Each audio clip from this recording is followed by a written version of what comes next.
C'est l'histoire d'un homme qui ne priait pas et connu pour ses excès d'alcool. Un matin, alors qu'il se rendait à la mosquée pour la prière de l'aube complètement ivre, les habitants du quartier le virent et voulurent l'empêcher d'entrer. Ils le considéraient comme indigne de prier dans un lieu aussi sacré. Le bruit de la dispute attira l'attention de l'imam qui sortit de sa pièce et demanda ce qui se passait. Lorsqu'il apprit que l'homme était ivre, il déclara « C'est la maison d'Allah. Qui êtes-vous pour empêcher quelqu'un d'entrer dans la maison d'Allah ?» Il prit alors l'homme par la main et l'invita à entrer en disant « Bienvenue dans la maison d'Allah. Nous sommes tous des invités d'Allah. Mais l'état dans lequel tu es ne convient pas à la majesté d'Allah, le Tout-Puissant. » Comme cela est fréquent chez les imams du Maroc, ils avaient toujours une demeure près de la mosquée. L'imam emmena l'homme chez lui et l'indiqua la douche pour se laver et faire ses ablutions.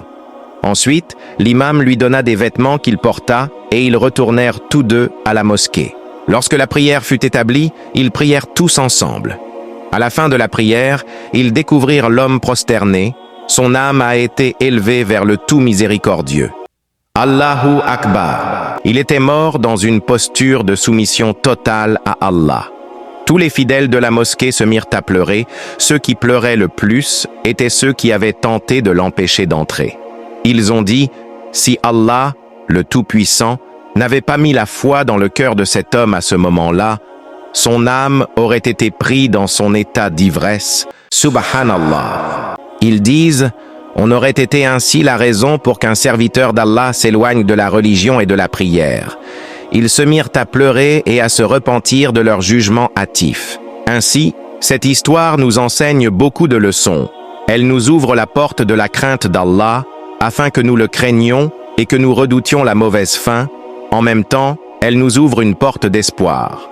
Si vous voyez un serviteur désobéissant ou si vous tombez vous-même dans le péché, ne désespérez point de la miséricorde d'Allah, car il n'est jamais trop tard pour nous repentir et revenir à lui tant que nous sommes toujours vivants.